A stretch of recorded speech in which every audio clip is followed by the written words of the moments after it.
തിരുവചനം തിരുവചനം.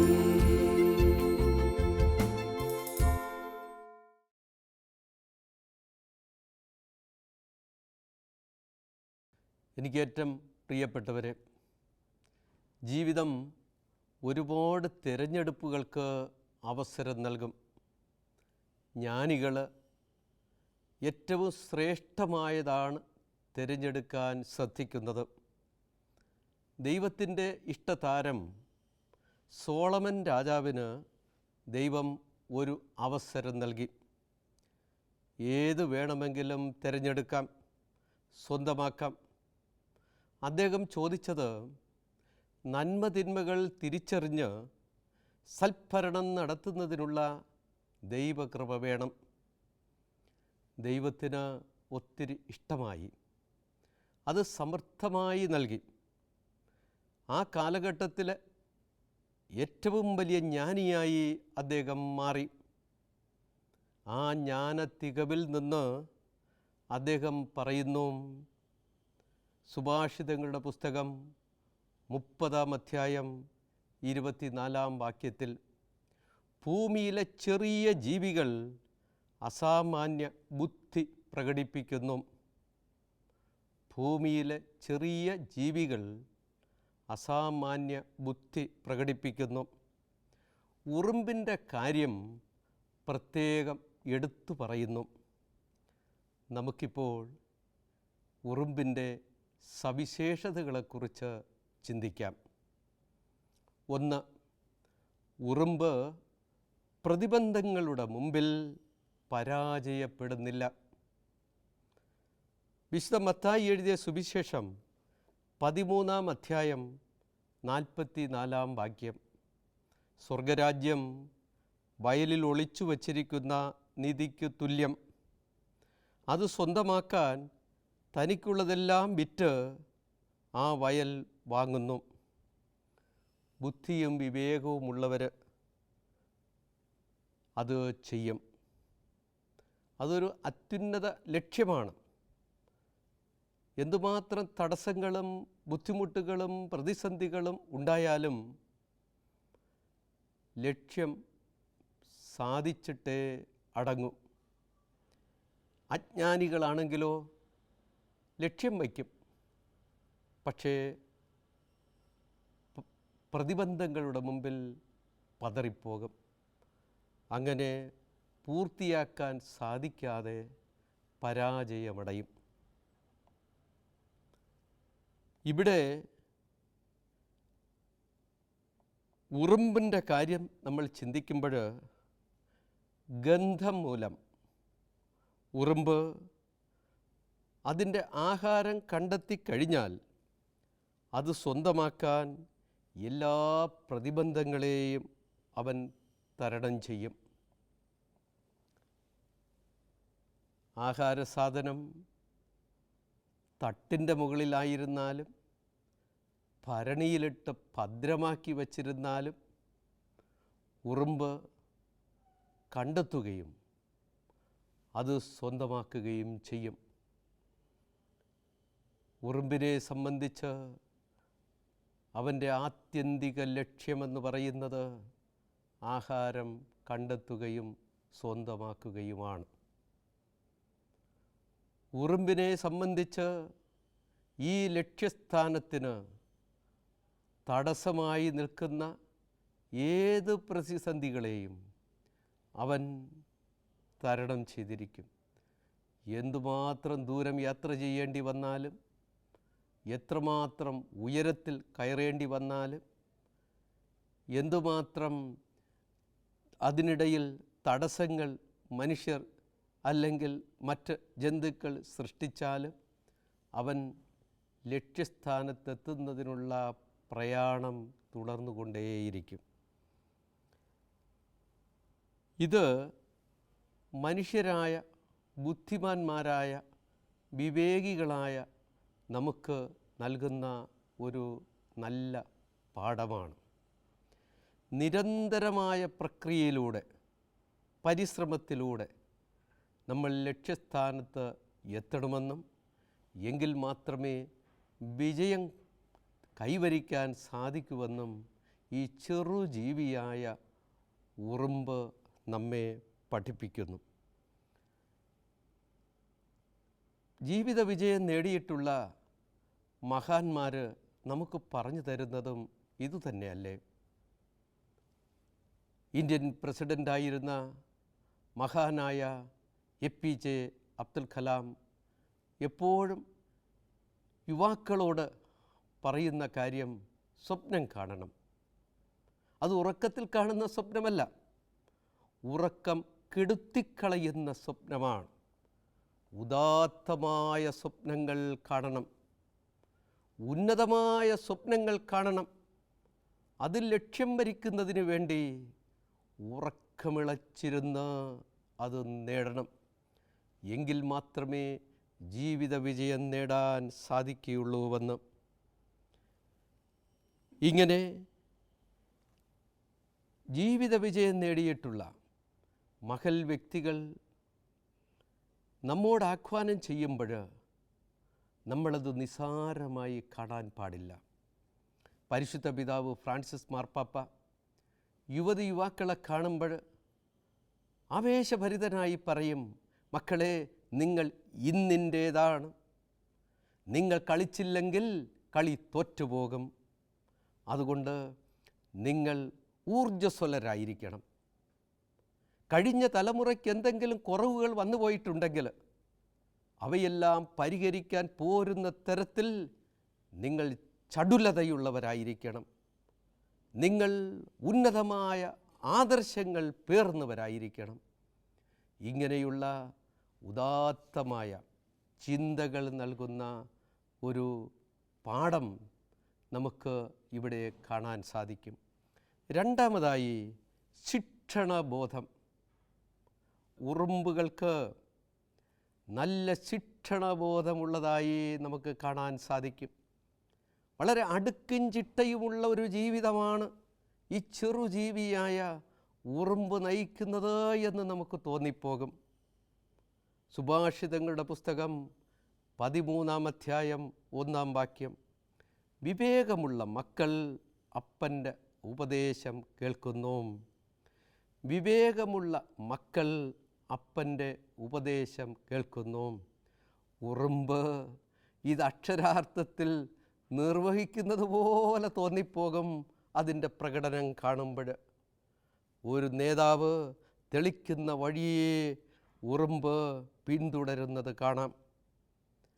നമ്മൾ കൂട്ടത്തോടെ ഒന്നിച്ച് യാത്ര ചെയ്യുന്ന ഉറുമ്പുകളെ സൂക്ഷ്മമായി നിരീക്ഷിക്കുമ്പോൾ അതിൻ്റെ നേതാവ് തെളിക്കുന്ന വഴിയെ പിന്തുടർന്ന് നൂലുപോലെ അത് നീങ്ങിക്കൊണ്ടിരിക്കുന്നത് നമുക്ക് കാണാൻ സാധിക്കും. നമ്മുടെയൊക്കെ അനുദിന ജീവിതത്തിൽ നമ്മളെ തന്നെ ഒന്ന് പരിശോധിച്ച് നോക്കിയാൽ നമുക്കെന്തുമാത്രം ശിക്ഷണങ്ങളും എന്തുമാത്രം ഉപദേശങ്ങളും എന്തുമാത്രം ക്ലാസ്സുകളും സെമിനാറുകളും നമുക്ക് ലഭിക്കുന്നു. എങ്കിൽ പോലും പലപ്പോഴും നമ്മൾ അതിനനുസൃതമായൊരു ജീവിതം നയിക്കുന്നതിന് സാധിക്കാതെ പരാജയപ്പെടുന്നു. അവിടെയാണ് ചെറുജീവിയായ ഉറുമ്പുകളുടെ ആ ജീവിതം, ഇത് നമുക്ക് നൽകുന്ന ജീവിതം നമ്മുടെ ജീവിതത്തിന് ഒരു സൂക്ഷ്മത ലഭിക്കുവാൻ വേണ്ടി കൂടെയാണ്. ഇവിടെ ശിക്ഷണം സ്വീകരിക്കാനും ശിക്ഷണം നൽകുവാനും ഇന്ന് താല്പര്യക്കുറവാണ്. മാതാപിതാക്കൾക്ക് പോലും മക്കളെ ശിക്ഷണത്തിൽ വളർത്തുന്നതിന് ഭയമാണ്. അതുപോലെ തന്നെ മക്കൾക്ക് മാതാപിതാക്കളുടെ ശിക്ഷണത്തിന് വിധേയമായി ജീവിക്കുന്നത് മടിയാണ്. ഈ പ്രവണത മാറണം. എങ്കിൽ മാത്രമേ നമുക്ക് ഉന്നതമായൊരു ജീവിതം ലഭ്യമാക്കുന്നതിന് സാധിക്കുകയുള്ളൂ. വിശുദ്ധ കൊച്ചുത്രേസ്യ തൻ്റെ സ്വയംകൃത ചരിത്രത്തിൽ മാതാപിതാക്കളെക്കുറിച്ച് പറയുന്നത് അവർ നൽകിയ ശിക്ഷണം കൊണ്ടാണ്, അവർ നയിച്ച മാതൃകാപരമായ ജീവിതമാണ് തന്നെ കുസൃതിക്കാരിയായ തന്നെ ഇങ്ങനെ അടുക്കും ചിട്ടയുമുള്ള എല്ലാവരാലും പ്രിയം തോന്നുന്ന തരത്തിലുള്ള ഒരു ജീവിതം നയിക്കുന്നതിന് ഒരുക്കിയത് എന്ന്. മൂന്നാമതായി നിസ്വാർത്ഥതയും പങ്കുവയ്ക്കലും. വിശുദ്ധ മാർക്കോസ് എഴുതിയ സുവിശേഷം 12-ാം അധ്യായം 31-ാം വാക്യം, നിന്നെപ്പോലെ നിൻ്റെ അയൽക്കാരനെ സ്നേഹിക്കുക. യേശുവിൻ്റെ ഈ രാജകീയ കൽപ്പന ഉറുമ്പ് അക്ഷരാർത്ഥത്തിൽ പാലിക്കുന്നതായി നമുക്ക് കാണാൻ സാധിക്കും. ഭക്ഷണകേന്ദ്രം ആദ്യം ഉറുമ്പ് ഒറ്റയ്ക്ക് പോയി കണ്ടെത്തും. അതിനുള്ള കാരണം, യാത്രയിൽ അപകടമുണ്ടായാൽ മറ്റുള്ളവരെ അപകടത്തിൽ പെടുത്താതിരിക്കുന്നതിന് വേണ്ടി ഒരാൾ ആ സാഹസത്തിന് മുതിരുകയാണ്. ഭക്ഷണ കേന്ദ്രത്തെ ലക്ഷ്യമാക്കി ഒറ്റയ്ക്ക് യാത്ര ചെയ്യുന്ന ഉറുമ്പ് ഭക്ഷണകേന്ദ്രം കണ്ടെത്തിക്കഴിഞ്ഞാൽ അത് കൂട്ടുകാരെയൊക്കെ കൂട്ടും. സഹജീവികളെ ഒന്നിച്ചു ചേർക്കും. എന്നിട്ട് അവിടേക്ക് അവരെ ജാഥയായി നയിക്കും. അവർക്ക് ആ ഭക്ഷണ കേന്ദ്രം കാട്ടിക്കൊടുക്കും. അവർക്ക് ആവോളം സ്വന്തമാക്കാൻ, ആവോളം ശേഖരിക്കാൻ അതിന് ഇടവരുന്നു. എന്തൊരു സുന്ദരമായ അനുകരണീയമായൊരു പാഠമാണിത്. പലപ്പോഴും മനുഷ്യർ അപകടത്തിൽ കൂട്ടുകാരെ കൂട്ടും, നേട്ടമുണ്ടായാൽ സ്വന്തമായി വാരിക്കൂട്ടും.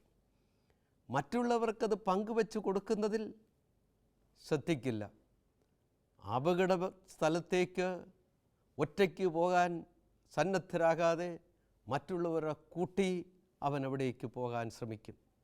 അതേസമയം നേട്ടങ്ങളുണ്ടാകുന്ന ഇടത്തേക്ക് സ്വാർത്ഥത ലക്ഷ്യമാക്കി അവൻ മറ്റുള്ളവരെ ഒഴിവാക്കാനാണ് ശ്രമിക്കുന്നത്. ഉറുമ്പ് ബുദ്ധിമാന്മാരായ വിവേകികളായ മനുഷ്യരെ ലജ്ജിപ്പിക്കുന്ന തരത്തിൽ, ഒരു നല്ല പാഠം നൽകുന്ന തരത്തിൽ അവനവിടെ ഒരു നല്ല മാതൃക കാട്ടിത്തരുകയാണ്. അപകട മേഖലയിലേക്ക് ഒറ്റയ്ക്ക് പോയി വീരമൃത്യു വരിക്കുന്നതിന് അവൻ സന്നദ്ധനാവുകയും നേട്ടങ്ങളുടെ ഇടത്തേക്ക് കൂട്ടുകാരെ കൂട്ടുന്നതിൽ അവൻ താൽപ്പര്യം കാണിക്കുകയും ചെയ്യുന്നു. 2002 ആണ്ടിൽ പത്രത്തിൽ വന്ന ഒരു വാർത്ത എന്നെ വളരെയേറെ സ്വാധീനിച്ചു. ആലപ്പുഴ ജില്ലയിൽ ചേർത്തലയ്ക്കടുത്തുള്ള ചേരവല്ലി എന്ന് പറയുന്ന കടപ്പുറത്ത് ഒരു ദിവസം പ്രഭാതത്തിൽ കടലിൻ്റെ കരയിലേക്ക് ആഴിയിൽ നിന്ന് ധാരാളം മത്സ്യങ്ങൾ പ്രദക്ഷിണമായി ജാഥയായി വന്നടിഞ്ഞു. ഈ മത്സ്യങ്ങൾ കടപ്പുറത്തുള്ള ആ പാവപ്പെട്ട മത്സ്യത്തൊഴിലാളികളുടെ വീടുകളിലേക്ക് പാഞ്ഞു ചെന്നു. മുറ്റങ്ങളിലും അവിടെ വഴികളിലും മത്സ്യക്കൂട്ടങ്ങൾ കുമിഞ്ഞുകൂടി. കടപ്പുറത്തുള്ള ആളുകൾക്ക് വളരെയേറെ സന്തോഷവും ആവേശവുമായി. അവർ വട്ടികളും പാത്രങ്ങളും കൊണ്ടുവന്ന് സാധിക്കാവുന്നിടത്തോളം ശേഖരിച്ചു. അവർ അത് ഭക്ഷണത്തിന് വേണ്ടിയും അതുപോലെ അത് വിറ്റ് കാശെടുത്ത് അവരുടെ മറ്റ് കാര്യങ്ങൾക്ക് വേണ്ടിയും അവർ വിനിയോഗിച്ചു. ഞാൻ ആ പ്രദേശത്ത് ആ ഇടയ്ക്ക് നടന്ന കാര്യങ്ങളിലേക്ക് ഞാനൊരു അന്വേഷണം നടത്തി. അപ്പോഴെനിക്ക് മനസ്സിലാക്കാൻ സാധിച്ചത് ഏതാണ്ട് 2 മാസത്തോളം അവർ പട്ടിണിയിലായിരുന്നു. സാംക്രമിക രോഗങ്ങളും കടൽക്ഷോഭവും കൊണ്ട് മത്സ്യബന്ധനത്തിന് മത്സ്യത്തൊഴിലാളികൾക്ക് പോകാനായിട്ട് പറ്റാത്ത സാഹചര്യമായിരുന്നു. വീട്ടിൽ കുട്ടികൾക്ക് പഠിക്കാനായിട്ട് പോകാൻ സാധിക്കുന്നില്ല, തൊഴിലാളികൾക്ക് തൊഴിലെടുക്കാൻ സാധിക്കുന്നില്ല. അങ്ങനെ കൊടും ദാരിദ്ര്യം, കഷ്ടപ്പാട്. അവിടെ ധനാഢ്യരായ മനുഷ്യരുണ്ടായിരുന്നു. പക്ഷേ അവർക്ക് ഇവർ ദരിദ്രരായി വിഷമിച്ച് കഴിയുന്നുവെന്ന് അറിയുകയും ചെയ്യാം. എന്നിട്ടും അവരുടെ ചെറുവിരൽ അനക്കിയില്ല. അവർക്കാവശ്യമായ ഭക്ഷണ സാധനങ്ങൾ എത്തിച്ചു കൊടുക്കാനോ അവരെ സഹായിക്കാനോ ആരും മെനക്കെട്ടില്ല. ഈ വാർത്ത കടലിൻ്റെ ആഴിയിൽ കിടന്ന മത്സ്യങ്ങൾ മനസ്സിലാക്കുകയും അവർ കരയിലേക്ക് കയറി വന്ന്, ഞങ്ങളെ നിങ്ങൾ സ്വീകരിക്കുക, ഞങ്ങളെ ഭക്ഷിച്ച് നിങ്ങൾ വിശപ്പടക്കുക, ഞങ്ങളെ വിറ്റ് കാശെടുത്ത് നിങ്ങൾ മരുന്ന് വാങ്ങി ആരോഗ്യകരമായി ജീവിക്കുക എന്നുള്ള അർത്ഥത്തിൽ ഈ മത്സ്യങ്ങൾ അവിടെ എത്തുകയാണ് ചെയ്തത്. മനുഷ്യബന്ധത്തിൽ കോട്ടങ്ങൾ സംഭവിക്കുമ്പോൾ പ്രകൃതിയിൽ അതിൻ്റെ പ്രതിധ്വനികൾ അലയടിക്കും. പ്രകൃതിക്ക് ഇത് സഹിക്കാൻ പറ്റില്ല. അതല്ലേ നമുക്ക് നൽകുന്ന സന്ദേശം. അതാണ് സോളമൻ രാജാവ് പറയുന്നത്, ഭൂമിയിലെ ചെറിയ ജീവികൾ അസാമാന്യ ബുദ്ധി പ്രകടിപ്പിക്കുന്നു. പലപ്പോഴും മനുഷ്യരെ ലജ്ജിപ്പിക്കുന്ന തരത്തിൽ ഈ പ്രകൃതിയിൽ നമുക്ക് നല്ല പാഠങ്ങൾ നൽകാൻ ഈ ചെറിയ പ്രാണികളും സസ്യങ്ങളും വൃക്ഷങ്ങളും ജീവികളും സന്നദ്ധമാകുന്ന കാഴ്ച കാലങ്ങളിൽ നമുക്ക് കാണാനായിട്ട് സാധിക്കും. നാലാമതായി, ഭാവിയെപ്പറ്റിയുള്ള കരുതൽ. ഭാവിയെപ്പറ്റിയുള്ള കരുതൽ.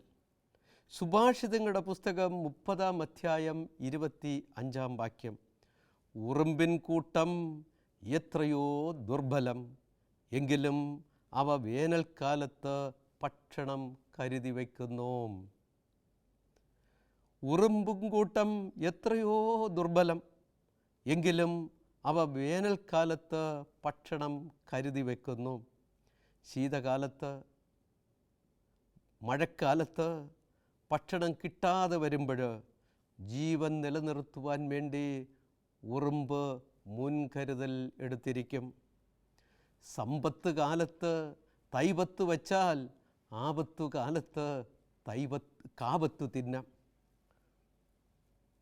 സമ്പത്തു കാലത്ത് തൈവത്ത് വച്ചാൽ ആപത്തു കാലത്ത് കാപത്തു തിന്നാം.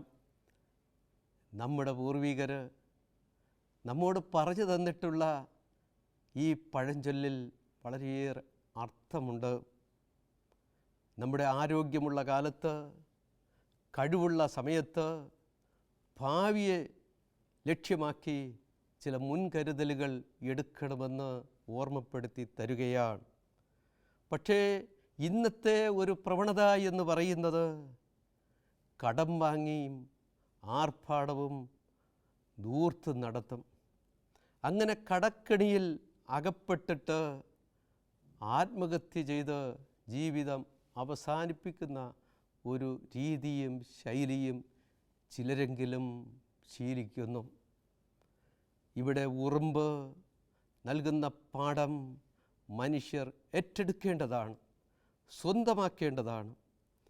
നമ്മൾ ശ്രദ്ധയുള്ളവരായിരിക്കണമെന്നും ലളിതമായ ജീവിതം നയിച്ചുകൊണ്ട് കഴിയുന്ന സമയത്ത് ഭാവിയെ ലക്ഷ്യമാക്കി ചില കരുതലുകൾ ഉണ്ടാക്കണമെന്നും ഓർമ്മപ്പെടുത്തി തരികയാണ്.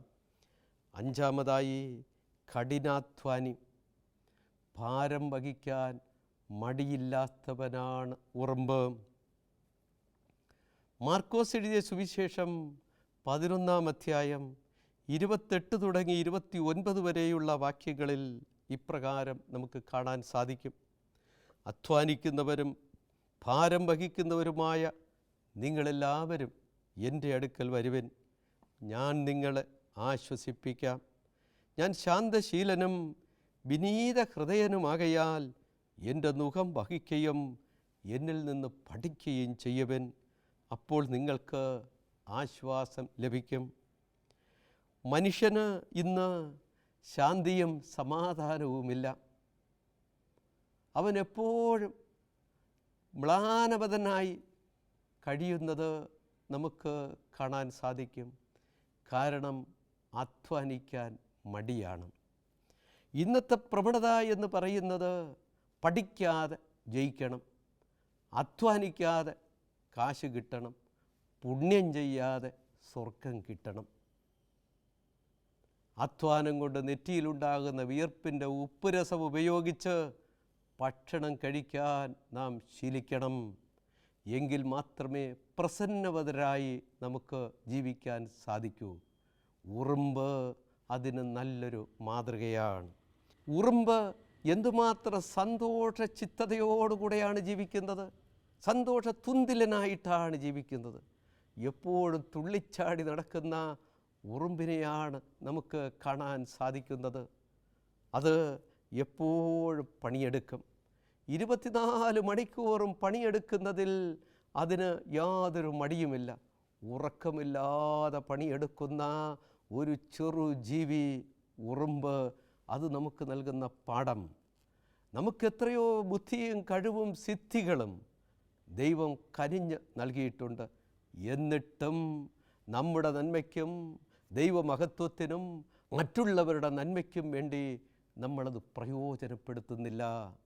പലപ്പോഴും അക്കാര്യത്തിൽ നമ്മൾ പിശുക്ക് കാണിക്കുന്നു. ഉറുമ്പ് ഇത് തൻ്റെ ജീവിതത്തിൽ സന്തോഷതുന്തിലനായി നടന്നുകൊണ്ട് എപ്പോഴും പ്രവർത്തന നിരതനായി ഇരുന്നു കൊണ്ട് ജീവിക്കുവാൻ ശ്രമിക്കുകയാണ്. നല്ലൊരു മാതൃകയും പാഠവുമാണ് ഈ കുഞ്ഞു ജീവി വലിയവരായ നമുക്ക് നൽകിക്കൊണ്ടിരിക്കുന്നത്. 6-ാമതായി, മുറിവേറ്റവനെ ചുമലിലേറ്റുന്നു, ആശ്വസിപ്പിക്കുന്നു. ജെറമ്യായുടെ പുസ്തകം 30-ാം അധ്യായം 17-ാം വാക്യത്തിൽ, ഞാൻ നിനക്ക് വീണ്ടും ആരോഗ്യം നൽകും, നിന്റെ മുറിവുകൾ സുഖപ്പെടുത്തും എന്ന് രേഖപ്പെടുത്തിയിരിക്കുന്നു. ഉറുമ്പ് ഈ ആശ്വാസവചനം അക്ഷരാർത്ഥത്തിൽ പാലിക്കുന്നതായി നമുക്ക് കാണാൻ സാധിക്കും. അപകടത്തിൽപ്പെട്ട ഒരു ഉറുമ്പിനെ സഹജീവി കണ്ടെത്തിയാൽ അതിനെ പൊക്കിയെടുത്ത് മാളത്തിൽ കൊണ്ടുപോയി ശുശ്രൂഷ നൽകുന്നു. അതിന് ഒരു അല്പം ജീവനുണ്ടായാൽ അതിനെ ജീവിതത്തിലേക്ക് നയിക്കുന്നതിന് വേണ്ടി എല്ലാ പരിശ്രമവും ഉറുമ്പ് നടത്തുന്നു. എപ്പോഴും ഉറുമ്പൻ കൂട്ടത്തിൽ ആംബുലൻസ് റെഡിയായി നിൽക്കുന്നത് പോലെ ക്ലിനിക്കിലെത്തിച്ച് സുഖപ്പെടുത്താൻ സന്നദ്ധരായി നിൽക്കുന്നത് പോലെ നമുക്ക് അനുഭവപ്പെടും. മനുഷ്യർ പലപ്പോഴും മാനസികമായി, ശാരീരികമായി, സാമൂഹ്യമായും പീഡിതനെ കൂടുതൽ പീഡിപ്പിക്കാനാണ് പലപ്പോഴും ശ്രമിക്കുന്നത്. മുറിവേറ്റവനെ കൂടുതൽ മുറിവേൽപ്പിക്കാനാണ് ചിലരെങ്കിലും ശ്രമിക്കാറ്. നമുക്ക് ഉറുമ്പ് ഒരു സാമൂഹ്യ പ്രതിബദ്ധത നമുക്ക് വേണമെന്ന് പഠിപ്പിക്കുകയാണ്. 7-ാമതായി, പരസ്പരം അഭിവാദനം ചെയ്യുന്നു. ഫിലിപ്പ്യർക്കെഴുതിയ ലേഖനത്തിൽ പൗലോസ്ലീഹ പറയുകയാണ്, 4-ാം അധ്യായം 21-ാം വാക്യത്തിൽ, നിങ്ങൾ യേശുക്രിസ്തുവിൽ സകല വിശുദ്ധരെയും അഭിവാദനം ചെയ്യുവിൻ. ഉറുമ്പ് അഭിമുഖമായി വരുന്ന സഹജീവിയെ എന്തുമാത്രം സ്നേഹവായ്പോടു കൂടെയാണ് ആശ്ലേഷിക്കുന്നത്. ഉറുമ്പുകൾ പരസ്പരം കണ്ടുമുട്ടുമ്പോൾ ചുംബിക്കാനും ആശ്ലേഷിക്കാനും സംസാരിക്കാനും എന്തുമാത്രം താല്പര്യം കാണിക്കുന്നു. അതേസമയം നമ്മളാണെങ്കിലോ പലപ്പോഴും ഇഷ്ടമില്ലാത്തവരെ കാണുമ്പോൾ മുഖം മാറ്റിപ്പിടിക്കും. നമ്മൾ തിരിഞ്ഞു നടക്കും, അല്ലെങ്കിൽ മാറി നടക്കും, അല്ലെങ്കിൽ വേറൊരു സ്ഥലത്തേക്ക് നോക്കി കാണാത്ത മട്ട് ഇരിക്കുകയോ എന്തെങ്കിലും ചെയ്യും. ഇഷ്ടമില്ലാത്തവരെ കാണുമ്പോൾ നമ്മൾ പലപ്പോഴും അങ്ങനെയല്ലേ ചെയ്യുന്നത്? ഉറുമ്പ് നൽകുന്ന പാഠം, സഹജീവിയോട് നമ്മൾ സ്നേഹം കാണിക്കണം. നമ്മൾ അവരെ അഭിസംബോധന ചെയ്യുവാനും അഭിവാദനം ചെയ്യുവാനും സുഖാന്വേഷണം നടത്തുവാനും മനസ്സ് കാണിക്കണം എന്ന് ഉറുമ്പ് നമ്മെ പഠിപ്പിക്കുന്നു. നമുക്ക് കൈയുണ്ട്, പലപ്പോഴും നമ്മൾ ഗുരുസ്ഥാനീയർക്ക് കൈകൂപ്പി വന്ദനം പറയാറില്ല. നമുക്ക് നാവുണ്ട്, പലപ്പോഴും ദൈവത്തെ സ്തുതിക്കുന്നതിന് നമ്മൾ വേണ്ട പോലെ ഉപയോഗിക്കാറില്ല. നമുക്ക് ചുണ്ടുണ്ട്, നമ്മൾ സഹജീവിയെ കാണുമ്പോൾ ഒന്ന് പുഞ്ചിരിക്കാൻ മനസ്സ് കാണിക്കുന്നില്ല. ഇക്കാര്യത്തിലെല്ലാം നമ്മൾ പലപ്പോഴും പിശുക്ക് കാണിക്കുന്നു.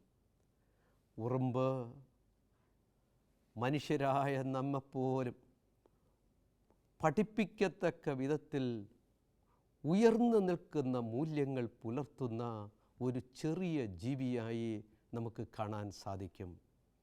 നമുക്കും ദൈവം നൽകിയിരിക്കുന്ന നല്ല ഗുണങ്ങളെ